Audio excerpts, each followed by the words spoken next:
Den som ikke vet, skal ikke skamme seg over å måtte lære. Det et gammelt uttrykk. Et annet uttrykk som ganske gammelt at kjøp aldri en border collie i fylla.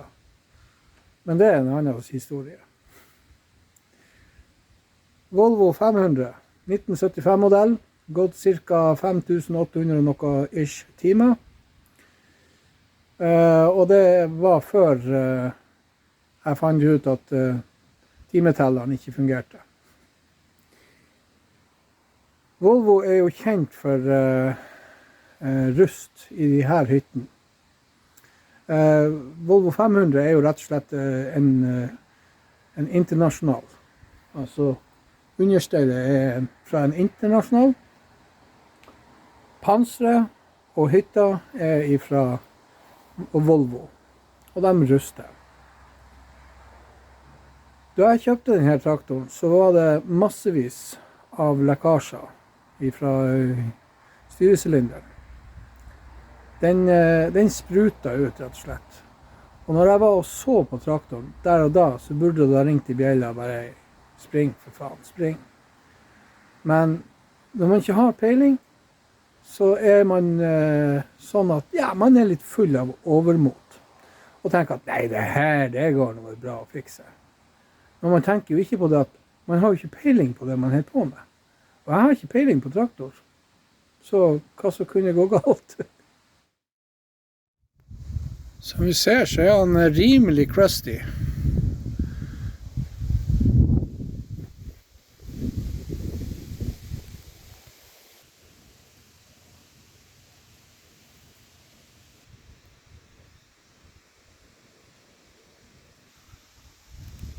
Her har jeg skjært ut for å låne litt stål.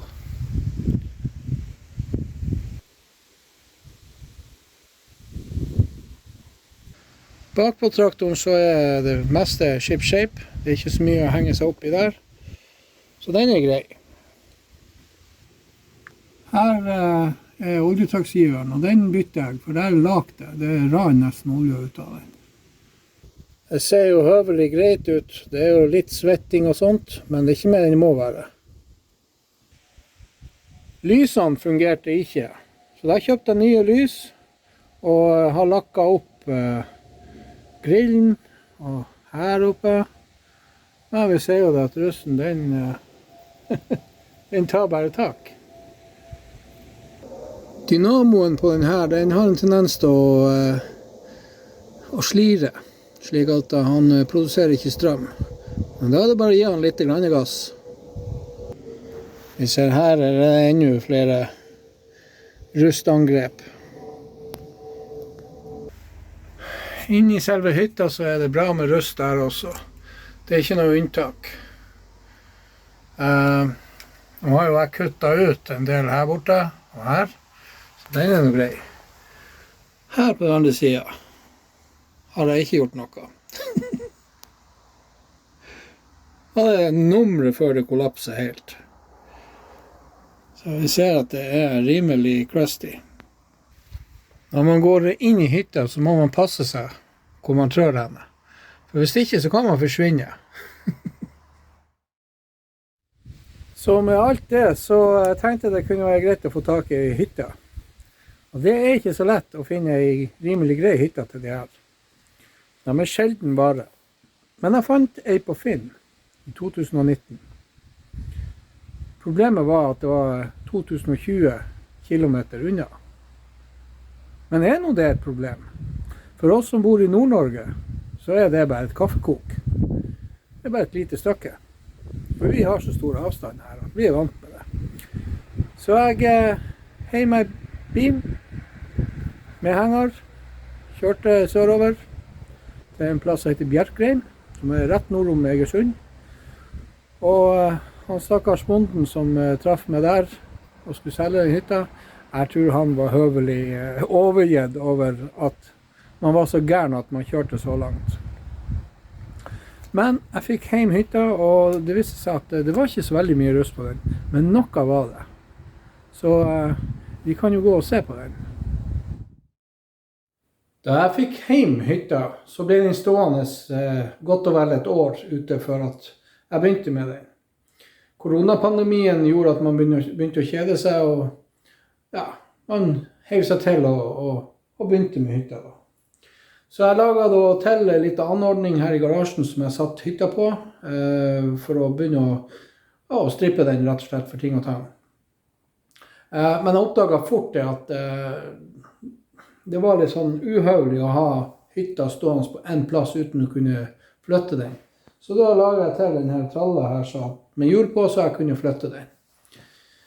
Så prøvde jeg å høre da etter hvert med et lokalt firma som driver med understellsbehandling av biler og sandblåsing og våtblåsing, om de kunne tenke seg å blåse den hytta, sandblåse den. Men jeg fikk ikke noe prisestimat, ikke et minstetak, ingenting. De kunne ikke gi meg et pristilbud. Og klart, man vil jo gjerne bruke lokale aktører, og ja, bruke penger på de lokale firmaene. Men når de lokale firmaene ikke klarer å gi deg et tilbud på noe, da skipper jeg dem. Så jeg begynte med en vanlig Biltema-sandblåser og blåse det her greiene. Det oppdaget jeg fort at med en 50 liters kompressor og den der saken der, så nei, det fungerte dårlig. Så da var det bare å hive seg til og bruke Duxola. Og Duxolaen, den fungerer veldig godt om du har høy temperatur i rommet, og om du dekker til der som du har smurt Duxolaen. For dekker du ikke det til, så skjer det nesten ingenting. Det går fraktelig sakte, og den virker dårlig. Men med temperatur og tildekking, så kokte lakken veldig fort opp. Og det var bare å skrape den av. Så når jeg har fått skrapet det av, så var det bare å ta det ut og spyle det. Og for å få inn hytta, så måtte jeg jo lage til et vindsystem. Og det brukte jeg bare en vanlig båtvinsj som jeg festet på noen klosser og skrudde fast i gulvet. Så bare sveive hytta inn. Etter hvert så måtte jeg få tatt denne rusten. Og det var veldig mye rustmakk i hytta. Og det var nok grunn for at jeg strippet den helt for lakk. For jeg begynte jo først å slipe. Og så oppdaget jeg at det var rustmakk, og det er ikke så mye å gjøre enn å bare få bort lakken, få slipt ned alt, og få fjernet all rusten. Så jeg har behandlet hytta 2 ganger med ferrobett rustfjerner, og ble fortalt at når ferrobetten tørket, så var det bare å børste vekk det sinkstøvet som kommer. Vel,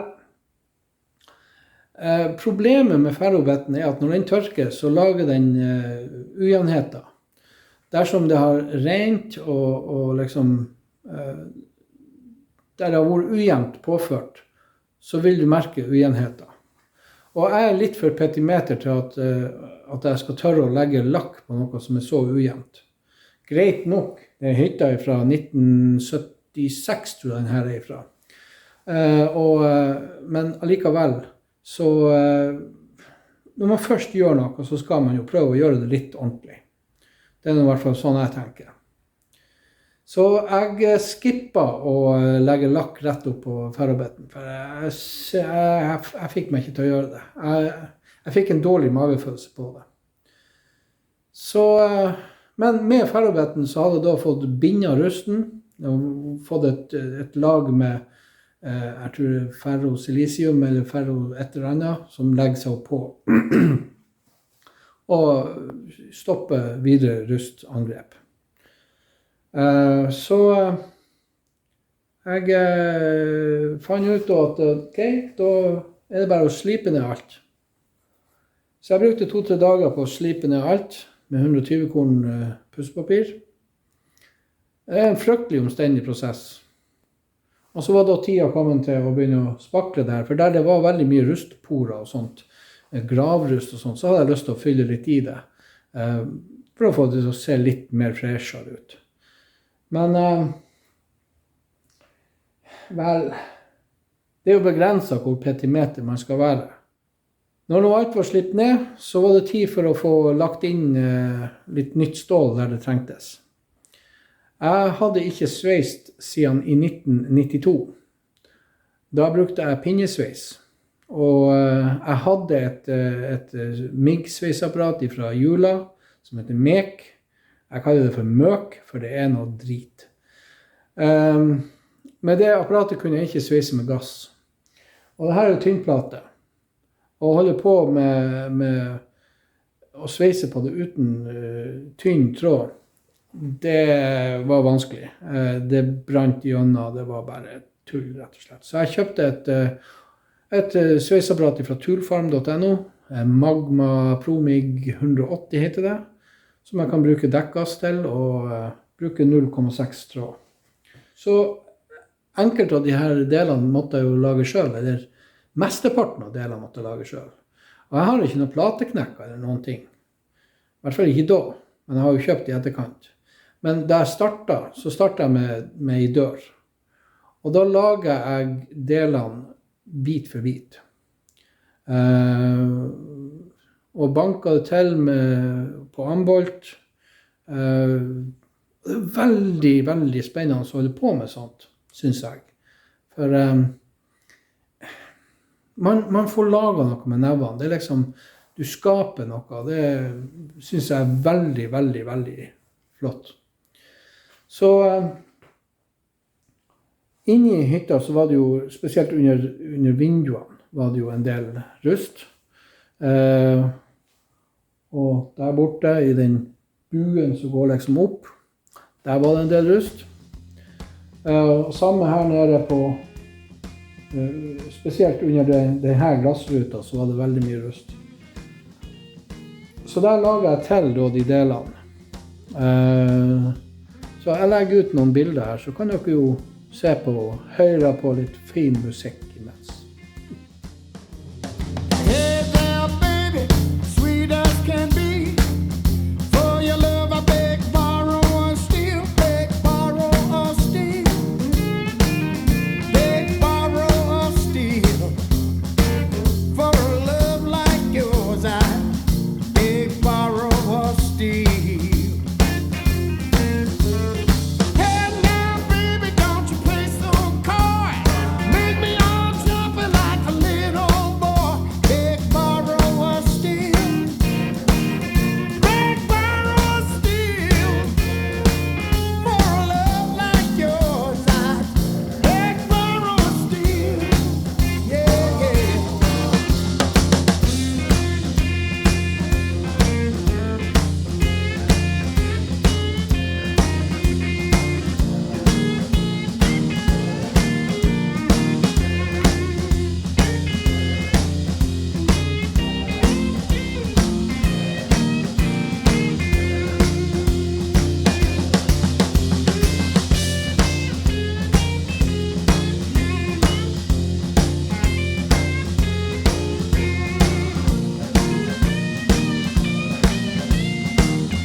Jeg har lakka under hytta. Der det ferdig lakka nå. Og den fargen som jeg brukte der, jeg tror den heter Volvo Super Rød. Det ikke rett farger. Men jeg brukte den fordi at jeg hadde den stående, og det skulle liksom... Det her blir jo under hytta, det er ingen som ser det.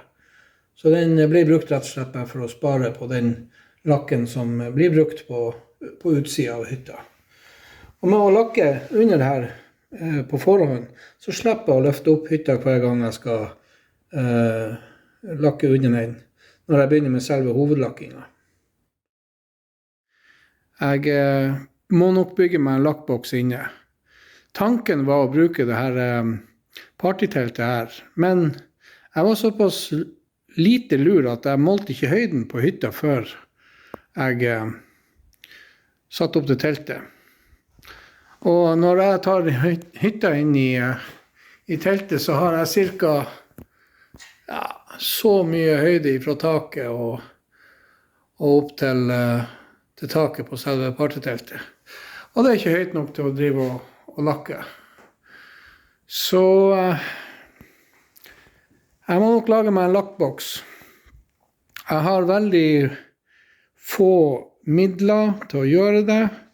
Jeg har fuktsperrer, jeg har material, men jeg har ikke vefte. Så tanken er å lage til et telt her med fuktsperreplast. Ha ei vifte oppe her som går litt på skrå ned, som bløs liksom litt nedover, som skaper et overtrykk i teltet. Og på andre siden ha 2-3 filter som filtrerer det og lufta som kommer ut, slik at alle støvpartiklene, alle sprøytestøvet blir stoppet i filtrene. Problemet er bare å få tak i en sterk nok vifte, og jeg har ikke trefase. Jeg har kun en fase strøm, og i USA for eksempel, det er jo kjempelett å få tak i sånne vifter. Men ikke her i Norge. I hvert fall ikke til en overkommelig pris. For det er sånn 3-4 tusen kroner stykket. Og snakker om en 24 ganger 24 tommers sånne box-fan, som de kaller det for. Ja, det ble mye prat, men sånn er det bare. Dette er jo en introduksjon til hele serien. Så det kan være greit å få med seg det som har vært gjort tidligere. Klart mye av det har jeg utelatt fordi at det blir rett og slett for mye stoff. Det som blir en rød tråd i denne serien, og kanalen for så vidt, er at jeg vet ikke hva jeg holder på med. Jeg har aldri gjort de her tingene før. Og jeg tenker sånn så at den som ikke tør å prøve, han tør ikke å leve heller. Og det er en grei leveregel. I tillegg til å liksom fikse hytta sånn, så blir det også det å montere den. Og det blir jo mange forskjellige ting som skal monteres. Vi har jo vindu, alt av paneler inni, dashbordet, det elektriske, og så videre og så videre. Og det er ikke bare hytta som skal repareres på den traktoren, jeg må også bytte kløtsj på den. Og det er flere ting som må utbedres. Så det blir en lang serie med denne traktoren. Men jeg håper jo det at det som jeg gjør i denne serien kan være med på å hjelpe dere andre når dere skal gjøre lignende arbeid. For eksempel med en Volvo 500. Eller en 2504, eller 2505. De er ganske like. Når jeg skal bytte kløtsjen, så håper jeg å få med meg søskenmannen mitt, som kan bistå meg litt. For han er gammel landbruksmekaniker, og han kan det her. Så jeg håper jo at han har tid da. For jeg har aldri byttet kløtsj på hverken bil eller traktor, så jeg håper jo at jeg skal få litt hjelp til det. Og da kommer jeg til å lage en video som viser de forskjellige stegene for å kløyve traktoren, og bytte kløtsjen og sånt. Det er ikke nødvendigvis den måten du vil ha gjort det på, men det er den måten jeg gjør det på der og da. Og mange av dere kommer nok sikkert til å vri dere i stolen over de tingene jeg gjør, fordi at dere vil ha gjort det annerledes. Men klart, har dere gode innspill, så kom gjerne med dem. Ris og ros tar jeg gjerne imot, så lenge det er konstruktivt. Jeg håper dere blir å følger denne serien, og at dere kan finne den litt givende.